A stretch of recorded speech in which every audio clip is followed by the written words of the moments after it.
Bienvenue dans les extras d'Alias Entrepreneur qui contiennent de précieux conseils de Serge Beauchemin, agrémentés de mes réflexions pour vous aider à amener votre entreprise au prochain niveau. Mon nom, c'est Isabelle Meillard, je suis la DG d'Alias Entrepreneur. Cette semaine, on parle du congédiement. Pour moi, congédier un employé, ça doit se faire de la façon la plus bienveillante possible.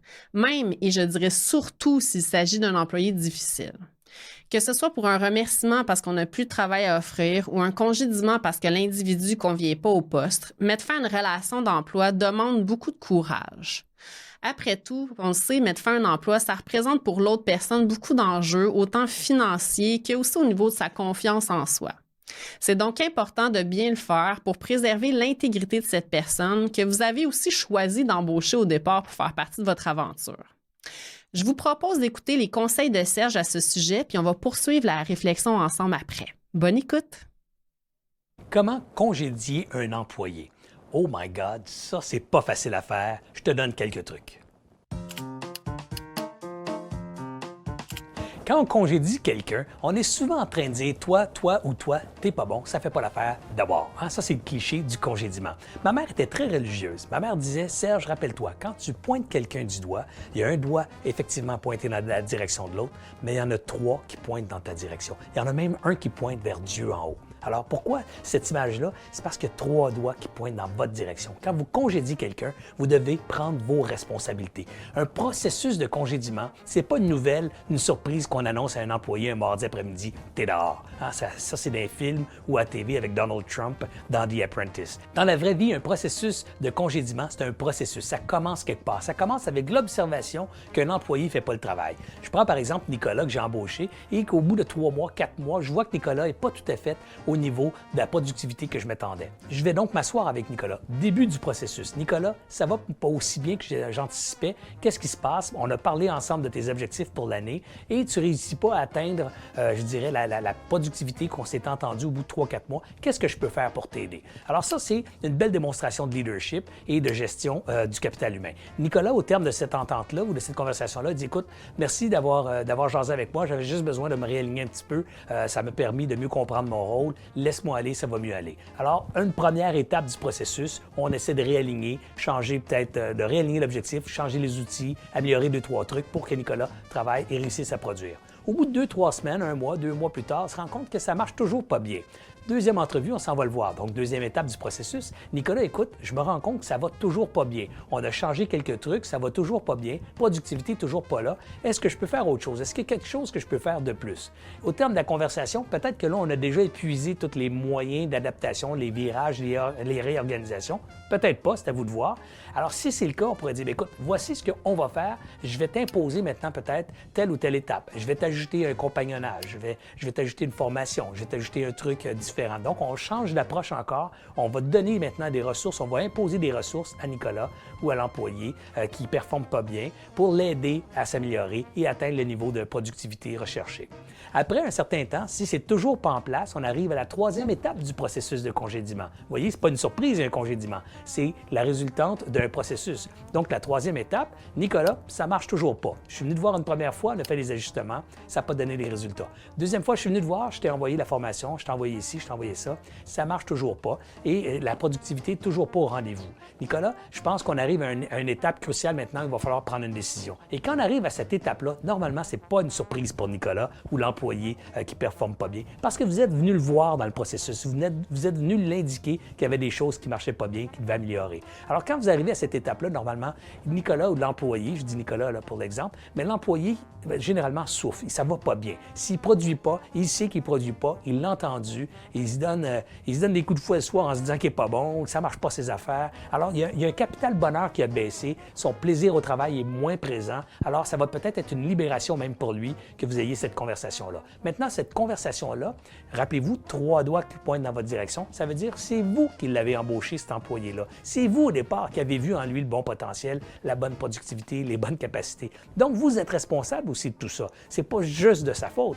Vous avez aussi la responsabilité de revoir peut-être votre processus d'embauche pour essayer de corriger, essayer d'améliorer ce processus-là pour éviter d'embaucher d'autres employés qui pourraient ultimement, à court terme, être malheureux. Ensuite, prendre vos responsabilités comme père de famille auprès de Nicolas ou auprès de cet employé qui part, c'est de le traiter avec respect, avec humanisme. Alors, qu'est-ce que vous pouvez faire pour l'aider, cet employé qui doit quitter? Est-ce que vous pouvez l'aider à se trouver un emploi? Est-ce que vous pouvez faire 2-3 coups de téléphone? Est-ce que vous pouvez lui faire une belle lettre de référence sur les qualités, les points forts de Nicolas? Il est peut-être pas bon dans le poste chez vous, mais il est certainement bon quelque part dans sa vie. Alors, peut-être qu'on peut mettre ça en lumière. On peut peut-être faire 3-4 coups de téléphone pour l'aider à mettre ce talent-là au service de gens que vous connaissez. On peut peut-être même embaucher une firme externe qui est spécialisée en relocalisation d'employés qui pourrait s'occuper de Nicolas. Vous me comprenez? Comment vous allez traiter Nicolas? Cette façon-là de traiter Nicolas va avoir non seulement de l'impact chez Nicolas, qui va devenir un ambassadeur de votre marque par la suite dans sa vie. Il va se rappeler comment il a été traité, mais ça va aussi démontrer à tout le reste de vos employés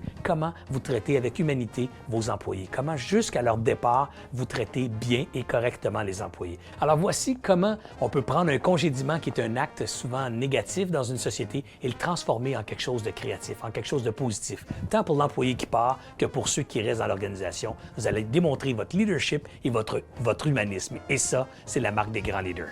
Bon succès. J'adore l'approche de Serge qui dit que quand on pointe quelqu'un, il y a 3 doigts aussi qui pointent vers nous. Ça revient avec cette responsabilité-là que je me suis toujours donnée de bien accompagner mon employé dans sa fin d'emploi. N'oubliez pas qu'un congédiement, c'est aussi un processus. C'est important de documenter vos interventions que vous allez avoir eues avec la personne. Au Québec, selon les normes du travail, un employé qui a été en emploi pendant moins de 2 ans peut être congédié sans préavis ni indemnité de départ, sauf dans certaines situations particulières comme de la discrimination, du harcèlement, un congédiement abusif ou de la grossesse, par exemple. Ça signifie que durant les 2 premières années d'emploi, l'employeur peut mettre fin au contrat de travail sans devoir donner de préavis ou de faire des rencontres avant ou de verser une indemnité de départ, sauf si la raison du congédiement est jugée illégale ou abusive. Donc, vous n'êtes pas obligé nécessairement de faire des rencontres. Par contre, la bonne pratique puis le respect aussi de l'individu, le demande. Si votre employé est avec vous depuis plus de 2 ans, c'est important de démontrer clairement que vous lui avez donné la chance de s'améliorer puis de régler les lacunes qui lui ont été reprochées. Comme dit Serge, il faut être capable de nommer clairement ses satisfactions dans un premier temps. Il faut s'assurer que la personne comprenne vos attentes, que vous soyez capable aussi de clairement définir les objectifs à atteindre. Puis ça, il faut le documenter puis il faut garder preuve de ces échanges-là. Lors de chaque rencontre que vous avez avec l'employé, gardez une trace, faites-vous un dossier, soit sur votre ordinateur ou un dossier papier de ces rencontres-là.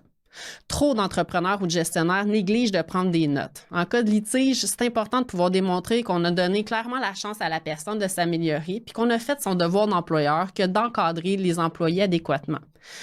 Personnellement, j'ai toujours eu une jase avec un avocat en droit du travail avant de mettre fin à l'emploi d'une personne, même si elle était en poste depuis moins de 2 ans.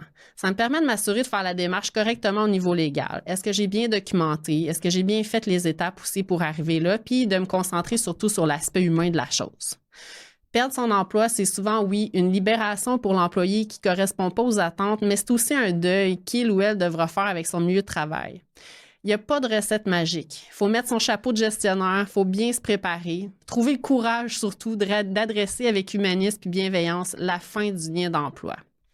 Bien qu'on ne souhaite pas que vous ayez un congédiement à faire ou un remerciement dans les prochains temps, si ça vous arrive, je vous souhaite vraiment bon courage. Je vous souhaite vraiment de vous connecter aussi sur votre cœur, en fait, puis d'adresser directement avec la personne. N'oubliez pas de bien faire vos étapes avant et puis de documenter. Puis de comprendre aussi que, c'est une période de deuil. La personne va avoir une réaction, c'est tout à fait normal. Mais en le faisant le mieux possible, ça minimise les impacts aussi pour l'individu. Donc, je vous souhaite une bonne semaine. On se revoit la semaine prochaine pour une découverte pour entrepreneurs.